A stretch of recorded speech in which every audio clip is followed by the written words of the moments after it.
how I went from not working out at all to getting this, my first medal. Obviously, athleticism medal. Now, let's get started. I'll say over the years, over the past few years, I've been through ups and downs. And I've had a certain period where, man, running for half an hour was deadly for me. I now look at the distances that I used to cover. I covered 7 kilometers and it was death. Are you joking? That's insane. I genuinely used to cover 3 kilometers and used to feel like death. That's how bad I was. Now, having my first medal it feels kind of good. I'm not going to wear it because it will mess up with my mic. But, having a medal is good. Now, to get to this level of me having a medal, whatever and whatnot, and a medal is just, almost like a symbolization of your efforts, which is a thing that I thought about it for a little bit, for the past, 1 month or so. But to go from 1 to B, or A to B, it took me few things that I'm going to share with you now. One thing I have to state before this. Training is an unfair advantage. It's a privilege. It's a privilege. Okay? Whether you like it or not, training is a privilege. So, training no matter what, I personally like bodybuilding or, something that can build my physique and my muscles. But that's personal preference. You can like more of a boxing. I'm more of a boxing a little bit guy. You can like more of a MMA, kickboxing. You can like more of a, I'm also a little bit of a kickboxing. You can go for a runner. I'm also a good runner. Probably the most professional of them all. But anyway, you can also go for swimming. I love swimming, but I am a good swimmer as well, just not professionally. I just like swimming. Also, you can go for different runs. I'm not going to state them all. Stay here for an hour, but you got the point. Different sports are privilege. The reason why I say this, because a lot of people can't actually do sports. So if you have the opportunity, if you have the privilege to go and do sports, you might as well go and fucking do it. Now here's a few reasons. 2 reasons specifically. 1, if you don't fuck yourself, life will fuck you. It's the truest thing I can ever say in my life. And this is the lesson I've discovered in my own personal experience. The periods in my life where I wasn't constantly challenging myself and putting myself through hell, life put me through hell anyway. Life pushed me, life fucked me anyway. So I might as well fuck myself before life's fuck. I'm not gonna wait for life to fuck me. I'm gonna fuck myself anyway. Got the point? And the good thing about you fucking yourself or pushing yourself or putting yourself through hell is it's good for you. Because 1, you're fucking training, you're better, you're stronger, you're harder, you're mentally more resilient. I mean, I ran for 7 hours. I think that was fun. My knee felt like broken. I felt like I was getting stabbed in my knees constantly. Right? That was horrible. That was the worst. Not really the worst, but it was horrible. And if you don't go through that, life will get you through that. Not particularly, life will not force you to running. I mean, most likely. If you're living in an urban city, I don't think that life is going to push you. One day you're like, oh, I have to run a 40 kilometer, right? But life has different ways to push you. It's just going to fuck you, give you a big problem. Get fucked. Screw you, bitch. That's how life works. Screw you, bitch. You don't want to fucking push yourself. I'm going to push you anyway. Because really what it is, hardship is hardship. Not really. That's not true. But hard shit is hard shit. That's also not true. So just skip that part, you know what I'm saying? Because generally, hardship is not hardship. It's just, not all hardships are equal. I've had shit that. My mother died in my hand. So, yeah, you get the point. Okay, now let's talk about how I really got to the point, how I did make that progress. I talked about it actually before, you know. I remember talking about it. I was walking through the city and I was talking about it. Everybody was looking at me. But anyway, the way I did it personally, it's just almost as boring, and I really want to say as gay as it gets, but only looking at retrospect to say it. But in actual time, like if you're gonna try it, it's also gonna be as gay as it gets. But here's the point. I mean, if I see now, like I won't do it because I'm gonna say that's gay. If my friend does it, I'm like, that's gay as fuck, bro. But you know what I mean.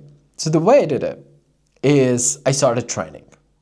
Didn't go to the gym, nothing fancy, trained for half an hour inside the house. That's really not gay, bro. Okay, I take that back. But that's actually, you know what? That's the most masculine thing you can do. Generally, that's the most masculine thing you can do. Is you take, half an hour, sometimes 10 minutes, sometimes 15. Half an hour is a very good spot. 45 if you're feeling good, or not you're feeling good specifically, but after, a month or two. So you take it, I personally used to do it in my grandmother's floor. She had like a room, empty room. She wasn't in the house. So I just choose that room because an empty space, and I don't work there, study there, sleep there, eat there. I never enter that room. So my mind or my subconscious mind is almost like, link that room with training somehow. You got the point? So whenever I enter, my mind is like, oh, we're training. Also, you can do specific things, like certain music or whatever, but I don't like music, so just not go through that. Now, I did that. Then I said, holy shit, fuck, I'm good. I'm actually doing good, And, I was doing shadow boxing, filmed that, uploading my Instagram stories. A lot of people were liking it. I go to college, people are commenting, people are talking. I mean, most people obviously criticize, but at least I'm good enough to get criticized. I mean, that's good. I don't think a lot of people have that. So there's that. And then you sort of go to the gym. You start going to the gym, and gym is a good story as well. I mean, for me, I went to the gym. I'm pretty sure at first I was doing 45 minutes or 30 minutes, something like that, 45 minutes for the longest time. I was doing full body for about 2 or 3 months, and also then I started doing muscles normally. Just whatever I want. Not really whatever I want. Push-pull legs mainly. And then I trained with my brother. I started learning how do you do supersets. He loves supersets, so I sort of learned with him how to do supersets, so I did that a little bit.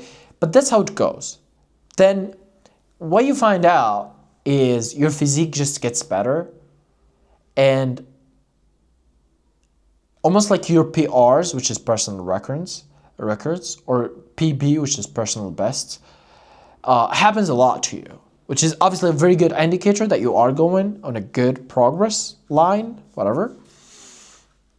And it is such a good thing to have, right?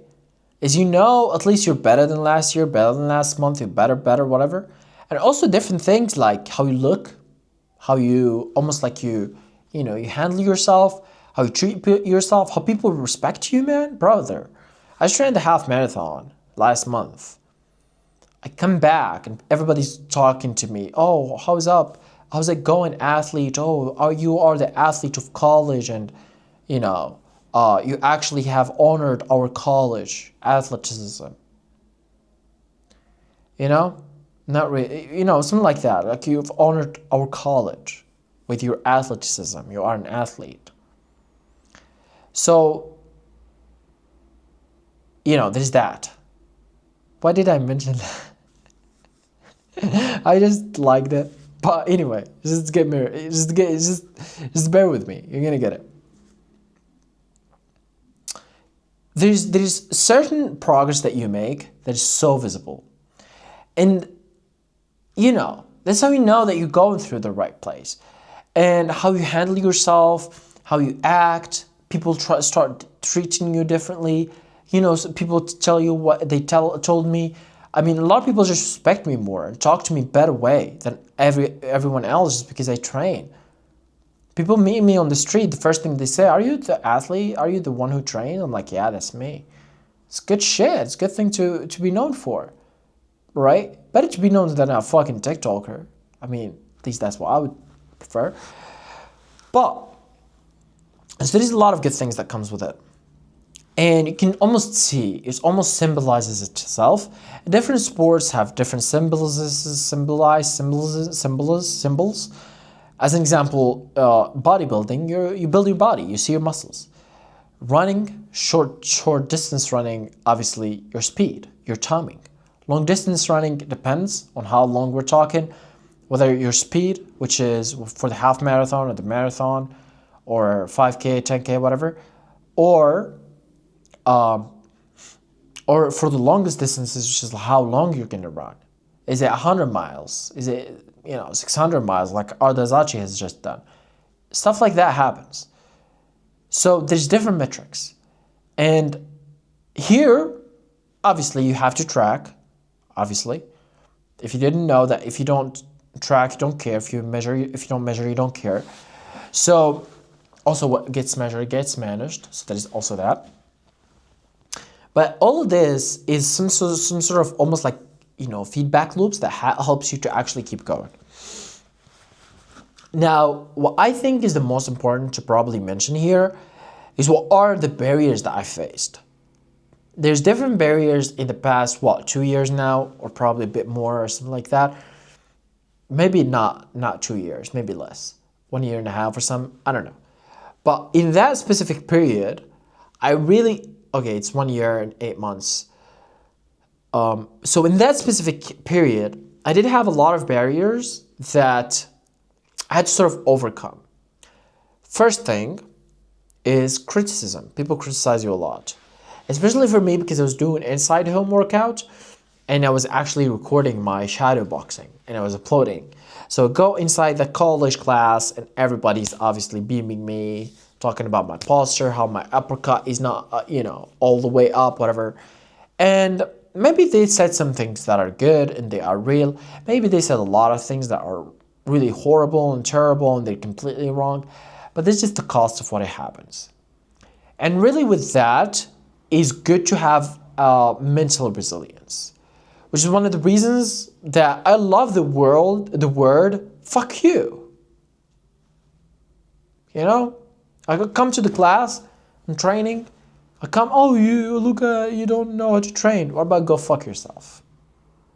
What about that? I'm being serious. It's the best word in the world. Brother, I'm training. I'm putting myself through hell. Are you training? Oh no, don't train. What's the last time you trained? Oh, it was like a few years ago. So why the fuck do you talk? Why the fuck are you teaching me how do I train? Or about shut up and you get out? And you say, oh, why are you so aggressive? I mean, he was so aggressive. Brother, I'm in a period where I don't really need sport, but I don't need people to go against me. I'm not established yet. In that period, I wasn't established yet. I'm not the goddamn fucking athlete that anyway people, oh yeah, you're this, you're that, fuck you, I don't care. Right? Even if you don't say it, you know it. But that period, no. Brother, I'm barely fucking doing 10 minutes and I'm dead. Right? I can't even bike 3 kilometers. Get this. 3-4 years ago, me biking 3 kilometers to college, I couldn't do it. It's too much for me. 3K in biking. You know how bad that is? You know how worse that is? Horrible. Horrid. And he had this crazy thing at the point. Had this idea that was good. Oh, I was good and I'm an athlete. I was fucking skinny. I was 72 kilograms, which is 144 pounds with 184 centimeter length, height. That's horrible. That's terrible. Right? So to come all the way from there, I had to go through shit. Second barrier, food. Now, when we're talking about food, you are in two sides of the spectrum. Whether this or that. There's really nothing else in between.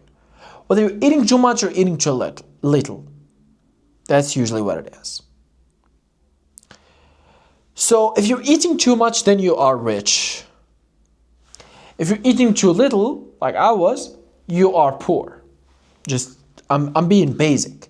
If you say, oh, I'm overweight, I'm like fucking 200 kilograms and I'm poor. Okay, bro. Yeah, you are poor. All right, go fuck yourself about that. You're not. Because you can't pay for all the food if you are poor. So, there's different tricks for both of them. I'm going to talk about how I did first. For me, because I knew I wasn't eating, bruv. So what I used to do, very good strategy by the way, whenever there is a dinner, whenever there is a wedding, whenever there is a meeting, whenever there is a mastermind, I don't care what it is.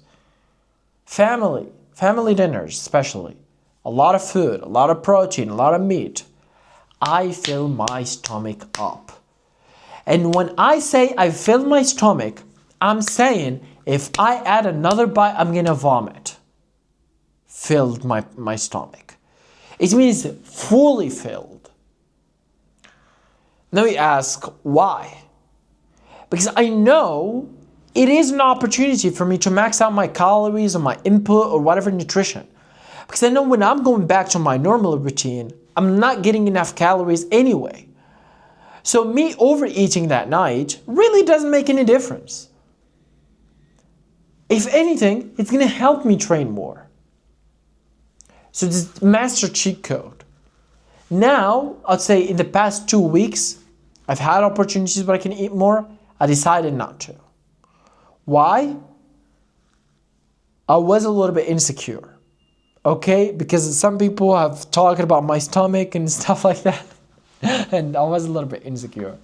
But also, that's the problem with wearing tight clothes. Don't wear tight clothing. Okay? Don't wear. Like, if I was wearing this, bro, I would annihilate them. But also, I did eat enough and I did eat my, my needs in terms of calories and proteins that day. Anyway. But I didn't max out like I used to, like what I'm explaining to you. But brother, I had opportunities where I used to eat so much that, people think that I didn't eat nothing. But it is true. I don't have the privilege to almost like be a picky eater.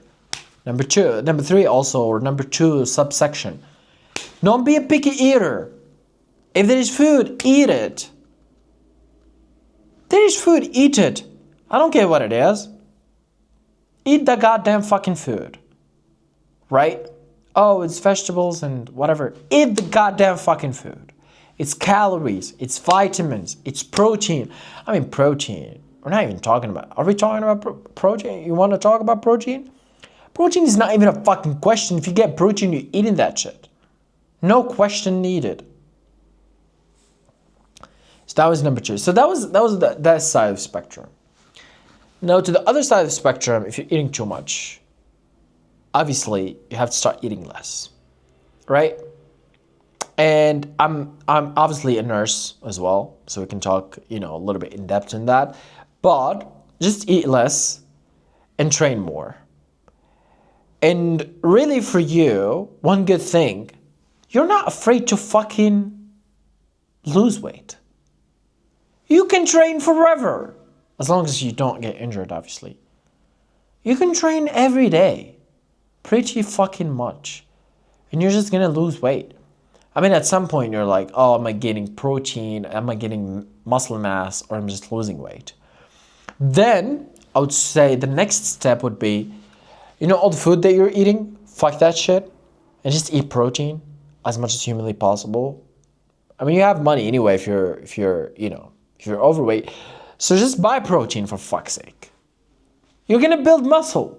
You're not gonna get fat. You're not gonna get obese. You're not gonna get overweight. You're just gonna get more muscle. I mean, at least if you train a little bit. So it's a win-win. So there is those sides of the spectrum.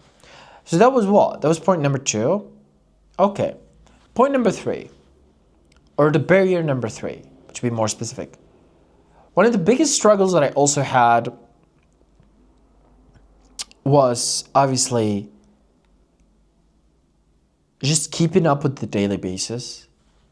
And in this particular thing, I would say there's different approaches to take the gym workouts. Whether to do what I'm doing right now, I wouldn't say it's the best. I take different periods with different methods, bruv. I adapt to life. Not adapt to life, life adapts to me, but I also know where to fuck myself in the gym and where to. I mean, I had a 1 week holiday meaning I didn't have college. In the past 1 month, right? Like the first week, I burned myself. I did what? I did like 60-kilometer running that week, which is the highest I've ever done in my life. Right? So, 60-kilometer in a week, not in one run. But, you got the point.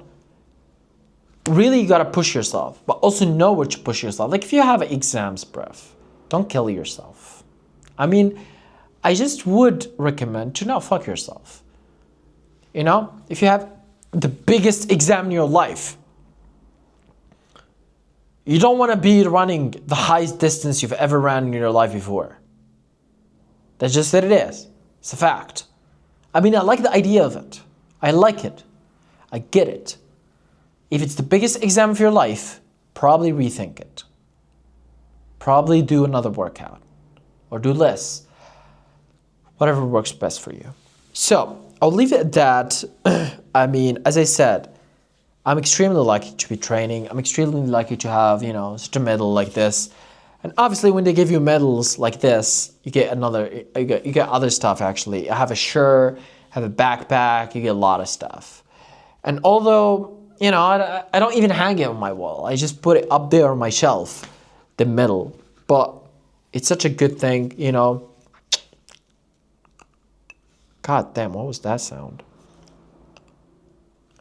Good shit. But yeah, I hope you get your first medal too.